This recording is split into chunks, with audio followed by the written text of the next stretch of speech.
자, 모두들 반갑습니다. 지니 인베스트먼트의 강태공 전문가입니다. 자, 금일은 CPI 예상치 상회는 결국 호재, 20년 만에 외국인이 쓸어 담고 있는 AI 반도체 이 주식 2월 대장주 된다라는 내용을 가지고서 방송을 좀 시작해 보려고 합니다. 자, 방송 시작하기에 앞서서 늘 말씀드리는 여러분들의 좋아요, 구독하기, 댓글까지는 너무나 많은 힘이 된다 라고 좀 말씀을 드리고요.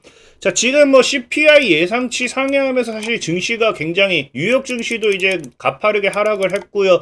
전 세계적으로 이제 금리 인하에 대한 기대감이 많이 사라지면서 증시가 많이 불안정한데 이게 호재가 맞느냐? 그래서 20년 만에 외국인이 쓸어 담고 있는 AI 반도체 관련되어 있는 모멘텀의 수혜주를 사면은 정말 수익을 볼 수 있는 게 맞느냐라고 생각하시는 분들이 많을 것 같아요. 그래서 늘 말하지만 제가 당장 내일 아니 당장 일주일 뒤에 뭐 이렇게 뭐 100% 200% 날아갈 종목은 분명하게 모르지만 늘 말하는 게 여러분들이 적어도 적어도 단발적인 시세 분출 뭐 3에서 5%가 되었던지 아니면 장기적으로 봤을 때 2배고 3배고 10배가 가는 종목들이라고 하면은 얼마든지 소개시켜 드릴 수 있다라고 말씀을 좀 드리는 게, 자, 일단 기본적으로 차트를 분석해서 여러분들에게 소개를 시켜 드리기도 하지만, 자, 보면 어떻습니까? 분명히 최근에 급등하고 있는 엔캠 정말 이유 없이 크게 가고 있죠. 하지만 당시에도 작년에 소개시켜드리면서 제가 뭐라고 했다? 분명히 2차 전지 대장된다라고 말씀을 드렸고, 엔캠이라는 종목은 소개를 시켜드리고 주가가 지금 몇 배? 7배 이상 상승하고 있습니다. 자, 그리고 최근에 이제 반도체 관련해서 급등하고 있는 종목들, 가온칩스라는 종목도 보면요, 제가 5월 11일에 소개시켜드렸죠. 자, 5월 11일에 소개를 시켜드리고 주가는 지금 몇 배? 약 3배 이상 상승하고 있는 거 우리가 확인할 수 있고요. 또 오픈엣지 테크놀로지도 잘 움직이고 있습니다. 오픈엣지 테크놀로지 같은 경우도 11월 달에 소개시켜드리고 주가는 약 2.5배 정도 상승하고 있는 거 우리가 충분히 확인해 보실 수 있습니다. 뭐 이게 아니라 하더라도 DIT 같은 경우도 오늘 급등이 나와주는데, DIT도 언제? 작년 7월 달에 여러분들에게 소개를 시켜드리고 DIT 어떻게 되었다? 지금 주가 약 4배 정도, 3, 4배 올라간 거 확인할 수 있고요. 자, 그리고 제일 뭐 오늘 또 급등 나오는 VTGMP라고 해서 VT죠, 지금은. VT라는 종목인데 해당 종목 같은 경우도 작년에 소개시켜드리고 지금 몇 배가 올라가고 있습니까? 주가 5배 정도 올라가고 있습니다. 자, 그렇기 때문에 지금 제가 말 안 한 종목들이 훨씬 더 많아요. 2배 이상 오르지 못하면 굳이 제가 이거를 여러분들한테 이야기하지도 않을 뿐더러 뭐 너무 많아지니까 언급을 안 드리는 건데, 늘 말하지만 2배 이상, 3배, 4배, 5배 이렇게 수익을 드렸던 종목들이 굉장히 많았던 만큼 오늘도 여러분들이 방송을 끝까지 잘 따라오신다라고 하면은 CPI 지수 발표와 함께 오히려 상승할 만한 종목은 무엇이 있을지 여러분들에게 소개를 시켜드리도록 할 테니까 오늘도 끝까지 잘 따라와 주셨으면 좋겠다 말씀을 좀 드리면서 방송을 시작해 보도록 하겠습니다. 자, 일단 지금 시장에서 여러분들이 오해하는 게 있어요. 지금 CPI 지수가 예상치를 상회하게 되면서 지금 뭐합니까? 금리 인하가 물 건너갔다라는 이 내용과 함께 지금 오늘 시장 뉴욕 증시 보면 갑작스럽게 무너지기 시작하죠. 그러면서 우리나라 국내 증시도 개파락으로 출발하는 모습을 여러분들이 확인해 볼 수 있는데, 자, 제가 분명하게 말씀드리지만 이거는 악재라고 할 수가 없어요. 왜? 이게 우리가 모르고 있던 사실이 나타난다라고 하면 악재라고 볼 수 있겠지만, 사실 이 금리 인하가 물 건너갔다라는 건 뭐다? 과거에 우리가 1월 말에 이미 FOMC를 통해서 뭐가 됐습니까? 우리가 예상할 수 있었죠. 보면은 매발톱 다시 드러낸 파월 의장이라고 하면서 3월 금리 인하 가능성에 이미 선을 그었고요. 그래서 당시에도 얘기했던 게 뭡니까? 지금 지속적으로 이제 물가에 대한 3월 금리 인하 가능성에 선을 긋는 가장 큰 이유가 지금 뭐다? 지금 경제지표 물가 상승세인데, 이것이 지금 지속적으로 CPI가 전년 동월 대비 3.4% 상승의 시장 전망치를 상회하게 되면서 뭐 하게 된다? 우리가 어느 정도 물가가 잡히고 있지 않다라는 거를 지속적으로 뭐 했습니까? 이미 지난 1월 달에 FOMC를 통해서 이야기를 했죠. 자, 그러다 보니까 이 CPI 지수가 사실상에 잡히지 않는 상황에서 이미 지난달 발표만 본다 하더라도 뭐예요? 3.4%로 예상치가 3.2%인데 예상치를 상회하는 모습을 봤을 때는 이미 이번 이번 CPI 지수 발표 때도 역시나 이것이 쉽게 잡히지 않을 거다라는 걸 우리가 이미 예상을 한 상황이었습니다. 그렇기 때문에 오늘 같은 경우에도 실질적으로 뭐가 됐었냐고 하면은 이거는 악재로 볼 수 있는 게 아니었어요. 그러니까 이거를 시장을 미는 이유가 되면 안 된다라는 거예요. 왜? 누구나 다 예상하는 사실이었고 누구나 알고 있는 사실이었기 때문에. 그래서 오늘도 제가 오늘 장 시작하기 전에 8시 34분에 이제 멤버십 회원분들에게 뭐라고 했습니까? 이제 CPI가 예상치를 상회하며 증시 흐름은 좋지 않을 듯 하지만 사실 영향을 받을 이유도 없고요. 그렇기 때문에 뭐한다? 전략 후강을 생각해보니 차트는 오후장부터 보는 게 좋을 듯 싶습니다. 그래서 이러나 저러나 저가 매수의 기회로 보셔도 좋습니다라고 했는데 코스닥 기준으로 봤을 때 오늘 1% 하락, 지금 약 마이너스 1% 하락에서 지금 몇 퍼센트까지 1.12%까지 약 2%를 끌어올리는. 그러니까 결국에 뭐 하는 거예요? 지금 이제 시장을 보시면 아시겠지만 결국에는 하락을 유도하고 사들인다는 거예요. 그 실질적으로 보면 수급도 어떻습니까? 자, 외국인 같은 경우는요, 오전 9시에 내리 팔다가 오후 2시가 넘어가는 시점에 뭐 하고 있다? 수급이 결국에는 매수, 순매수로 전환됐다라는 거예요. 전환. 그러니까 이게 지금 뭐냐고 하면요, 오히려 개인들의 매물을 흔들기 위한 투매를 유도하기 위한인 거예요. 여기 많은 분들이 오해하는 게 이 매수세가 많이 찍혔다고 해서 개인들이 투매를 안 했다가 아닙니다. 이 매수세라는 건 결국에 매도보다 더 많았다라는 거고, 결국에 개인이 뭐예요? 여러분 생각해 보세요. 내가 뭐 지금 2차 전지를 흔든다. 2차 전지주를 내리 팔고 그 다음에 이제 내가 뭐 반도체로 갈아탄다라고 하면은 이것도 반도체를 사는 이 물량이 더 많다라고 하면 매수로 찍힙니다. 다만 2차 전지 투매를 뭐한다? 유도하는 이 현상이 일어나게 되는 거겠죠. 그러니까 전체적인 외국인들의 이런 수급이 밀리는 종목들, 이제 하방으로 미는 종목들로 인해 가지고 뭐 할 수 있다? 개인들의 투매를 유도하는 그런 현상이라고 저는 좀 생각을 해요. 그래서 실질적으로 보면은 지금 시장이 계속적으로 안 좋았거든요. 특히나 이제 우리 1월 달에 금리 인하 가능성이 배제가 되면서 지속적인 이 하방 포지션을 잡는 데 있어서 외국인은 뭐 했다? 외국인은 오히려 매수를 했다라는 겁니다. 더 재밌는 건 뭐냐고 하면 제가 20년 만이라 했잖아요. 거의 근 20년 만에. 사실상에 보면은 외국인이 쏘아올린 밸류업이라고 하면서 7거래일간 K증시 6조 폭풍 매수라 했거든요. 이걸 무시하면 안 돼요. 무시하면 안 되는 게 지금 보면은 이게 한국 증시 월별 순매수 순입니다. 지금까지 역대 순매수 순이에요. 근데 보시면 아시겠지만 여러분들 7월 보통의 한 달 동안 제일 많은 게 6조 13억 2천억 하면 제일 많았던 게 약 8천억이 좀 안 되는 금액이었거든요. 근데 이번에 뭐 했다? 아직 2월이요. 2월이 2주 정도 더 남은 이 시점에서 벌써 약 6조를 매수했다라는 거는 지금 시장에서 외국인의 매수 자금이 어느 정도까지 생각해 볼 수 있다? 1위를 뛰어넘을 수도 있다라는 겁니다. 1위를. 자, 그러면서 아까도 얘기했지만 외국인은 매수하는데 개인은 뭐 하고 있다고요? 개인은 지금 6조 팔아치우고 있죠. 그러니까 굉장히 뭐예요? 개인들 열심히 투매를 유도하고 외국인들이 집중 매수한다라고 하면은 앞으로 시장의 흐름이 따라올 게 뭐다? 이런 상방 흐름으로서 시장이 연동되지 않을까를 우리가 기대해 볼 수 있다는 겁니다. 특히나 지금 보면은 자, 우리가 이거 여러분들이 잘 기억하셔야 돼요. 13년도 9월이고요, 1월이고요, 1월이고 7월입니다. 23년이 12월 뭐 보면 아시겠지만 자, 이렇게 외국인들의 매수가 들어오고 나서부터 어떻게 했냐고 하면은 사실 2012년도, 13년도는 볼 필요는 크게 의미는 없어요. 왜? 12년도, 13년도는 여러분들 알다시피 뭐였다? 박스피였습니다.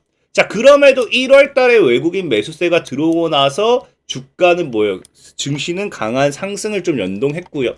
자, 그 다음에 13년도 9월 달에도 외국인 매수세 들어오고 나서 증시는 강한 상승으로 연결이 됐습니다. 자, 그리고 이제 여러분들 제일 중요한 2009년도죠. 2009년도 같은 경우도 외국인들의 매수세가 들어오고 나서부터 내리 증시는 상승을 했어요. 그리고 2023년도 여러분들 알다시피 뭐합니까? 2023년도도 여러분 알다시피 여기서 외국인들 매수세 들어오고 나서 상승 많이 잡았습니다. 그리고 좀 조정주나 싶다가 다시 상승으로 잡았고. 자, 그렇다라는 건 이번에도 우리가 뭘 기대해 볼 수 있어요? 역대급 이 외국인 매수세를 기대해 볼 수 있는데 그 속에서도 지금까지 이 순위권에 들었던 이 시점마다 뭐 하고 있었다. 외국인들의 매수세가 들어올 때다 증시는 강한 상승을 했다라는 거는 이번에도 뭐 할 확률이 크다? 이번에도 이 하방 추세 돌파하면서 전고점 때 지켜줄 자리 지켜주면서 2800포인트대를 돌파 다시 시도한다라고 하면요. 못해도 전고점이고요. 그 다음 뚫어낸다라고 하면 증시의 신고가 랠리를 기대해 볼 수 있다라는 거예요. 그렇기 때문에 지금 뭐 한다? 우리가 CPI 지수 발표하는 거는 오히려 CPI 지수 발표와 함께 증시를 하방으로 밀 때가 우리가 저가 매수의 기회로 볼 수 있는 거고요. 이 저가 매수의 기회 속에서 우리가 오히려 뭐 해볼 수 있다? 앞으로 강한 상승 랠리를 기대하면서 상승 랠리를 기대하면서 줍줍줍 하는 그런 시장으로 봐도 좋겠죠. 그러다 보니까 그럼 지금 우리가 무엇을 살 것이냐 늘 이거를 가지고서 좀 이제 생각을 해봐야 되는데 제가 늘 말했던 게 뭐예요? 이 외국인이 무엇을 사는지 봐야 된다라는 거겠죠. 자, 그래서 지금 시장에서 과연 외국인이 무엇을 사고 있습니까? 봤더니 외국인이 뭐 사고 있다? 고PBR 아니었어 하면서 반도체를 지속적으로 매수하고 있다라는 거겠죠. 그래서 이 반도체를 매수하는 이유가 무엇인가를 본다라고 하면 사실 굉장히 간단해요. 왜? 지금까지 반도체가 굉장히 많이 죽었기 때문에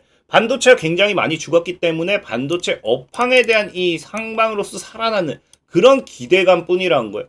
그러다 보니까 지금 뭐 한다? 외국인들은 1월부터 해가지고 집중적으로 이제 반도체에 대한 매수세를 가지고 가는 거고, 이거와 더불어서 지금 최근에 반도체 같은 경우도 이제 시장이 지속적으로 살아날 수밖에 없는 모멘텀이 또 이슈가 나오는 게, 여러분 최근에 또 봤던 게 뭐가 있어요? 올트머니 9,300조 원 투자를 모집한다라고 하면서 AI 반도체에 관련되어 있는 이 시장 규모에 대한 굉장한 반사 이익을 기대해 볼 수 있는 거죠. 9,300조 원이라고 하면은 절대적으로 이건 작은 돈이 아닙니다. 약 1겸 약 1겸. 그러니까 이 돈을 가지고서 올트머니 무엇을 하냐에 따라 가지고 앞으로 반도체 시장에서 진짜 10배가 아니라 100배가 올라가는 종목이 나올 수도 있다라는 거예요. 그러다 보니까 우리는 이거와 함께 어떤 종목이 반사이익 수혜를 받을 것인가 좀 생각을 해봐야 되는데, 제가 봤을 때는 역시 올트머니라고 하면은 이제 오픈 AI겠죠. 오픈 AI와 함께 상승 랠리를 이어갈 수 있는 건 뭐다? 바로 오픈 AI는 챗 GPT라고 생각을 해요. 챗 GPT가 안 그래도 지금 이제 기억력까지 되찾고 뭐가 더 성장하고 상승하는 부분도 맞긴 하지만, 어찌됐든지 챗 GPT 관련되어 있는 반사 이익이 제일 크지 않나 좀 생각해보고 있고, 챗 GPT를 이야기한다고 하면 우리가 AI 반도체에서 사실 하나밖에 볼 게 없습니다. 여러분들 다 알다시피 챗 GPT 같은 경우는요, NPU, 챗 GPT로 초고된 인공지능 실행을 위한 AI 반도체는 NPU의 중요성이 커지고 있다고 하는 만큼 이 NPU 관련되어 있는 모멘텀, 그렇기 때문에 실질적으로 최근에 올트먼 관련되는 이야기가 나올 때도 뭐라고 합니까? 샘 올트먼이 방한한다라고 이야기가 나오면서 오히려 NPU 관련되어 있는 신경망 처리 장치 설계 팹리스 업체로서 수급이라든지 움직임, 이런 기대감, 이런 것들이 주목되고 있다라는 거겠죠. 그래서 지금 최근에 급등하는 종목들 본다라고 하면은, 자, 보면 알겠지만, 자, 제가 소개시켰던 가온칩스, 오픈엣지 같은 경우도 디벡스 등 이제 관심 가지라고 하는데, 얘네 공통점도 뭐예요? 자, 가온칩스 같은 경우도 여러분들 너무나 잘 알다시피 NPU 관련되어 있는 모멘텀을 가지고 가고 있습니다. 오픈엣지 테크놀로지가 너무나 당연하게 NPU 관련되어 있는 모멘텀을 가지고 가고 있어요. 자, 디벡스 같은 경우도 지금 NPU 관련되어 있는 모멘텀을 가지고 가고 있어요. 자, 그러면은 지금 사실상에 우리가 이 세 가지만 놓고 본다라고 하면은 너무나 간단하죠. 가온칩스는 제가 여러분들에게 소개시켜드리고 3배가 올랐습니다. 그럼 이거를 매수하기에는 좀 아쉽다라는 거고, 오픈엣지 테크놀로지도 소개시켜드리고 2배 이상이 올랐어요. 그럼 이건 역시도 지금 매수하기 좀 아쉽겠죠. 유일하게 오르지 않은 기업이 뭐예요? 디벡스거든요. 디벡스. 디벡스라고 하면 사실상 오르지 않은 게 아니라 못 오른 거죠. 왜? 여러분들도 알다시피 디벡스는 어떤 기업이에요? 스타트업이에요. 스타트업. 스타트업이기 때문에 디벡스는 말 그대로 뭐예요? 비상장 기업, 비상장. 그러니까 지금 NPU 관련되는 모멘텀으로 모든 종목들이 오를 때 유일하게 오르지 못한 종목이 디백스라고 한다고 하면은 저는 이게 비상장이라 하더라도 뭐예요? 오히려 디백스 관련되어 있는 반사이익의 기업에 주목을 좀 해봤으면 좋겠다라는 거예요. 왜? 실질적으로 AI 반도체 원천 기술을 인정하면서 CES 부분에서 혁신상도 받았고요. 자, 그 다음에 디백스라는 기업이 애초에 스타트업이다 보니까 올트먼이 방안을 하게 된다라고 하면요. 파트너사를 찾는다라고 하면은 오히려 어디에 호재다? 기존에 이제 기존부터 이제 기술력을 갖고 있던 기업이 아니라 스타트업의 위기이자 기회라는 거예요. 이제 여러분들도 알다시피 스타트업 같은 게 사실 기술력이 좀 부족하다 생각할 수 있지만 기존에 이 계속해서 운영됐던 기업 같은 경우는요. 파트너사로서 이제 공급 계약을 체결하는 데 있어서 가장 중요한 게 뭐다? 비용적인 부분이겠죠. 근데 스타트업 같은 경우는 아무래도 뭡니까? 기술력이라는 부분이 조금 어느 정도 덜 인정됐다고 생각하기 때문에 이 조금 더 싼 단가라든지 이런 걸 형성할 수밖에 없어요. 그러다 보니까 사실상의 기술력이라는 부분에서 위기가 될 수 있겠지만 오히려 이 비용적인 부분에서 기회로 볼 수 있다라는 거고 그런 부분에서 봤을 때 오히려 디벡스는 뭐예요? 기술력 자체도 인정을 받았다라는 거겠죠. 그래서 오히려 저는 올트먼의 방안이 앞으로 이제 뭐가 될 수 있다. 디벡스라는 기업의 NPU 시장에 앞으로 강한 상승으로서 이어갈 수 있는 기업의 가치를 끌어올릴 수 있는 호재로서 작용하지 않을까 좀 생각해보고 있고 내나 그럼 디베스가 비상장 기업이기 때문에 우리는 뭐 봐야 돼요? 이 기업에 투자하고 있는 기업을 찾아봐야겠죠. 늘 알겠지만 우리는 비상장 기업이면요. 이 기업의 기술력을 함께 연구개발한다든지 투자한 기업들이 강한 상승세를 가지고 갑니다. 자, 그래서 그런 관점에서 봤을 때 오늘 여러분들에게 소개시켜드리고 싶은 종목은 캡스톤 파트너스라는 종목. 캡스톤 파트너스 같은 경우도 보면 뭐라고 합니까? 자, 과거에도 오픈 AI가 GPT 스토어 출시한다 소식에 주가에 영향을 보였는데, 자, 보면은 이 캡스톤 파트너스는 이미 과거부터 디벡스 등 당시 투자 스타트업은 디벡스 등이라 해가지고 세 기업 모두 캡스톤 파트너스로부터 초기 투자를 받았다라고 하면서 뭐예요? 디벡스에 대한 투자 이력이 있는 이 회사죠. 자, 그래서 보면 아시겠지만 차트도 최근에 이제 급등이 나왔다 죽었다가 지금 이거 뭐 될 수 있어요? 우리 흔히 얘기하는 쌍바닥을 만들고 날리는 자리가 될 수 있다. 기술적으로만 봐도 2배 정도는 올라갈 수 있고 진짜 이 NPU 관련되어 있는 모멘텀으로서 올라가 준다고 하면 신고가 패턴 돌파와 함께 3배, 4배, 5배도 올라갈 수 있지 않을까 좀 말씀드리면서 오늘의 방송 마무리하도록 하겠습니다. 자, 지금까지 진이 인베스트먼트의 강태공 전문가였고요. 늘 말하지만 이제 시황적인 부분의 종목들은 2배, 3배, 4배 올라가면서 시간이 걸릴 수밖에 없어요. 그래서 난 단타가 좋다 하시는 분들은 영상 하단 링크를 통해서 들어오시면요. 주에 1회씩은 100% 무료로 단타를 진행해드리고 있으니까 필요하신 분들은 영상 하단 링크를 클릭해주시면 좋겠다라고 말씀을 드리면서 오늘의 방송 마무리하도록 하겠습니다. 자, 지금까지 신인 인베스트먼트의 강태공 전문가였고요. 여러분들의 좋아요, 구독하기, 댓글까지 너무나 많은 힘이 된다라고 말씀을 드리면서 자, 모두들 안녕.